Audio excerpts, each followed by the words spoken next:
Since I've known this woman for a couple of months now, I've learned so much about myself, and I hope that she will do the same for you. So please join me in welcoming psychologist, resiliency coach, motivational speaker, author of various self-help books, including The Resilient Women, Mastering the 7-Step to Personal Power, and the upcoming The Girly Thoughts 10-Day Detox Plan, which comes out October 28th, my new friend and mentor, Dr. Patricia O'Gorman.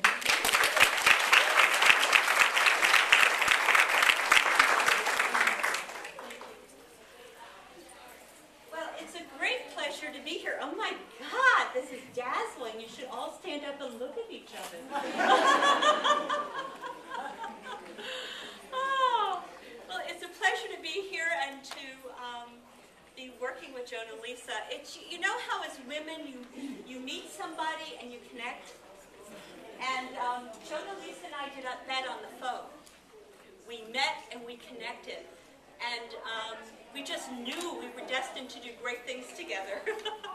We're both board members of an organization called the New York State Coalition Against Sexual Assault. So we both share an image, a vision of women and what needs to happen and what we all need to collaborate in happening. And then she started talking about this event, and as she got to know me and Girly Thoughts. And what are girly thoughts? What are girly thoughts? That's what one of my book endorsers called, and I wish I had thought of this, but I'm going to give her credit, it's your inner trash talk. You know, it's how you talk to yourself that you would never talk to your girlfriends. You would never use that tone with your children, but that's the tone you use with yourself. And it talks to you about what? It talks to you about how you look, how you acted, you know, how you are at fault for this awful thing that happened, and it's all about you and how you have screwed up, how you are inadequate, and we talk to ourselves all day long about this. Now, a couple of weeks ago when I met Joan and Lisa for the first time, she took me to meet a colleague of hers, and this colleague told me the most remarkable story about her 4-year-old daughter. And I gave her my book title, and she said, oh, Girly Thoughts. My daughter, I think, has girly thoughts. Her daughter at 4. So just in case you think this is something you develop in teenage years, let me share this with you. She said, my daughter said to me, Mom, I know I'm going to be really popular. And her mother said, oh, why? Because you're smart or curious or helpful? And she said, no, Mom, because I'm blonde. 4 years old. 4 years old. I was interviewed recently on a radio show. And this was a radio show in a very conservative part of the country. And the interviewer was a male, older male, and we had kind of a coming to God. That's a southern term. I was talking to a guy in a southern state. And he said, look, how bad could it be that my granddaughter's called Bossy? And I said, where is she called Bossy? In daycare. How old is she? 2. So I said, well, maybe if it happens once or twice. But, you know, let me give you the life cycle of what's going to happen to your granddaughter. When 2-year-olds are called bossy, it's because they're trying to be helpful. And guess what? When you're trying to be helpful and people don't recognize that, it doesn't give you a good feeling. And if you're trying to solve a problem or get people to play, or I'm going to give you the red crayon because I know you want the red crayon, I'm not being bossy. I'm trying to connect with you. So that same girl, when she grows up a little, let's say she's in the 1st grade, and she kind of, she's full of beans, right? She's got her hand up, and she's talking, and then she's called what? She's called a know-it-all. Why? Because her hand's always up. Now, is she a dummy? No, she's beginning to get that this is not a good vibe. So what happens next? She joins the soccer team, and she's running, and people say, boy, you just do everything, and she kind of gets it. You know, she's maybe 8 or 9, she's starting to get puberty, she's getting boobs, you know, her hormones are changing. I can talk about that, we're mostly women, right? You know, hormones are changing, and she decides she's going to quit the soccer team, and she's going to become a fashionista. And I have a new friend who is a high school principal. And this winter he told me, he said, Pat, I dread the spring. And I said, why? He's an elementary school principal. I dread the spring. Short skirts, bare midriffs. He said, why do mothers buy this stuff? And I kind of smiled because he had a boy, you know. He doesn't know how relentless we are. How we feel, even in elementary school, that we've got to measure up. And there's something really wrong with us if we don't. So we push, and we push, and we push. And so this little girl now, she drops out of the soccer team. She stops putting her hand up. She's a fashionista.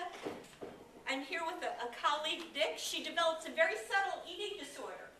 An 11-year-old bulimic I saw a month ago, 11 years old and bulimic, told me that she has to be thin. She's 11 years old. All this pressure comes in. All this pressure comes in. So by the time we grow up, and we may do well in school, research shows, by the way, women do well in school. You know where we don't do so well? We don't do so well at work. We don't do so well at work. Why? Because that requires cooperation. That requires skills like not personalizing defeat or conflict. It requires all the skills that we as good girls in school didn't develop because we dropped out of the soccer team, so we started personalizing everything that happened to us as opposed to doing what our brothers did, which is roughhousing, getting a black eye, you know, and, you know, realizing it's all in fun, it's okay, and going back and not feeling it's all about us. So this girl now is on the job, and as women at work, what do we feel we have to do at work? We have to be what? Smart and nice. Nice. Do you know, research has shown that men apply for jobs. Men apply for jobs when they have 60% of the qualifications listed. That's when men apply for jobs. You know when women apply for jobs? When they have 100%, because we don't want to be pushy. We don't want to be assertive. We have to be nice. These girly thoughts really play havoc at work. Where else do they play havoc with us? Marriage. Pardon? Marriage. In marriage. I was about to say in the bedroom, so. That's right. That's right. Occasionally we're there, right? Yeah, when we finish our second shift, you know, our husbands come home, they're tired, they sit down, we make dinner, we get the kids ready, we do the laundry, and then it's, you know, we're in bed together, and he's feeling amorous, and you're feeling what? Pissed off, right? But marital sex for women is something they feel they have to do because that's one of the girly thoughts. It's like, if I don't have sex, then what? He'll go somewhere else. So we live within these confines of this thinking that is really not only detrimental to us, but also doesn't help our primary relationships either. So what should we do about girly thoughts? We need to, first of all, identify them, that they're girly thoughts. And given that they're a thought, they're not a reality. Just because we think something doesn't make it real. About half of you in this room, as you looked at the hors d'oeuvres, said no because you think you're fat.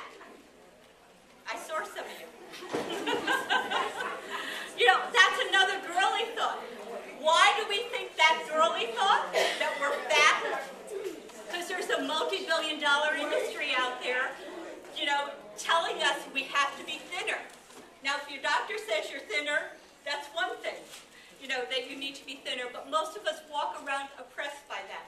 We need to begin to identify our girly thoughts as girly thoughts. We need to start talking to our girlfriends about our girly thoughts.